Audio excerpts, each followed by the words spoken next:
Do you know that your voice and body language can decide how people perceive you as a leader?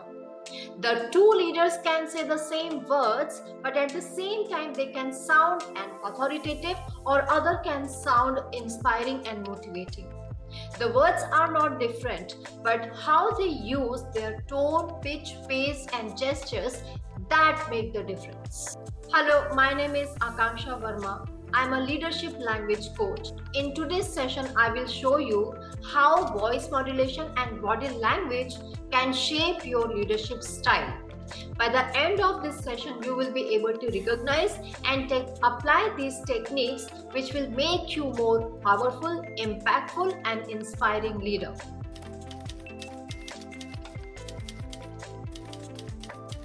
The research shows that non-verbal communication has a great impact on our communication because its 38% comes from voice and 55% comes from our body language, which means that your body language and your voice modulation can reflect whether you are an inspiring leader, whether you are authoritative leader, or you are just a supportive leader.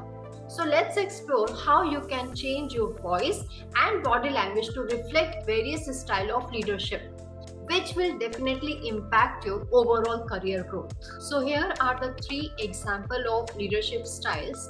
I'm going to talk about these 3 examples and then I'm going to show you how voice and body language can change and impact your leadership style.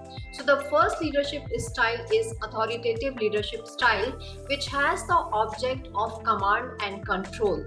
And first here, let's talk about the voice. So this kind of, whenever you are talking about with authority, your voice has to be crisp and your articulation has to be crisp. You need to use the hard consonants. Now what is that? I will tell you with an example. At the same time, you have to use the firm tone and faster pace. Body language. Let's talk about the gestures and postures. You have to have the upright postures, which means you have to go straight. The back has to be straight. You have to stand straight, and that is how your postures should be. Then strict facial expression and direct eye contact. So this is how your body language should be. And for example, I'm going to give you the example now.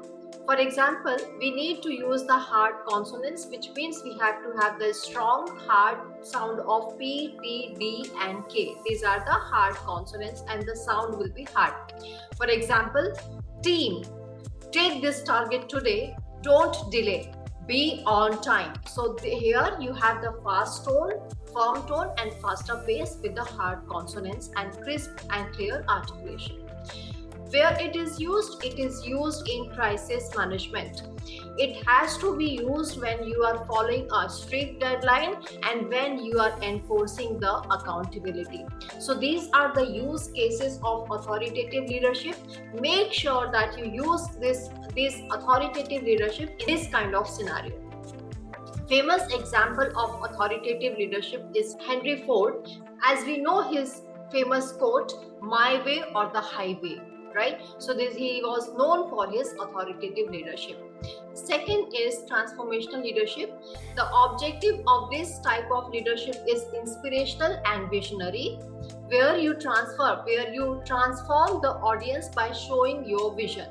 Okay, for example, the voice has to be warmer, the slower pace compared to authoritative leadership, and downward intonation, which means you are going to use the soft consonants. So I will give you the example of soft consonants. Okay, now the body language. Expansive gestures, which mean you should have the open body language. In case of authoritative leadership, you had the strict body language, straight body language, but here you will have more expansive gestures and open gestures. The postures in case of transformation leadership is more over leaning forward, as if you are trying to tell them something inspiring and persuade them with your gestures. Now, glowing expression. So if we were talking about the authoritative leadership, there you had the strict facial expression, and in this case you are showing them the vision, you are showing them the future. That's why you should have glowing expressions, which means you should have brightened facial expression, which means you are showing something magical. Okay, for example, team, Let's take this target today. Don't worry, we will do it together. So you are using downward intonation. Also, you are having soft consonants where you are forcing T, D, K and P in case of authoritative leadership. Here your T and D are softened. So this is how you can use transformational leadership. Now, where to use it? When you are trying to motivate your team, when you are trying to build the trust, and we are trying to inspire and collaborate with the team. So these are the use cases of transformational leadership. Then, who is the famous example? Steve Jobs is known for his visionary leadership because he was watching, he was having a vision, and he was transforming his whole team towards that vision. So this is how the transformation leadership should be. Now the last leadership style which I'm going to talk about today is democratic leadership. And here the objective of democratic leadership is inclusive and collaborative. How the voice should be. You should use the mid-pitch, steady pace and inclusive tone, which means we should often use we while talking to our team members. Now body language, we should have open palms. You have seen many leaders talking with the open palms. So that is how you can use your body language and gestures. At the same time, you need to nod frequently so that you are showing that you are connecting with them and you are trying to understand them. Scan and maintain the eye contact around the team. So this is how the democratic leadership is reflected. Now, for example, what do you think? What is the best way forward? Well, let's decide together. So this is how you are reflecting that you are trying to connect with them, you are trying to collaborate with them, and you are trying to achieve the target with collaboration and with togetherness.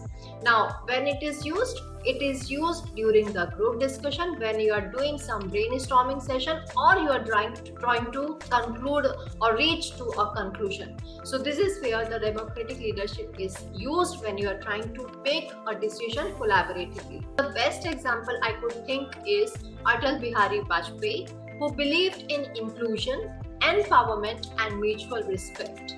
So by now you have understood that every style of leadership has its own place.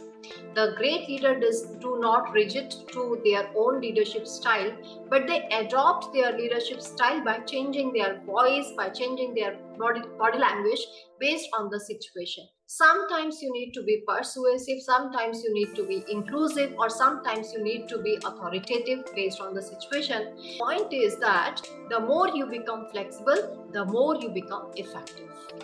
By now, if you feel that your voice and body language is holding you back from becoming a great leader, and if you think that I can help you, then book an appointment with me. We will work on your communication and your presence so that you just not speak, but you inspire to take action.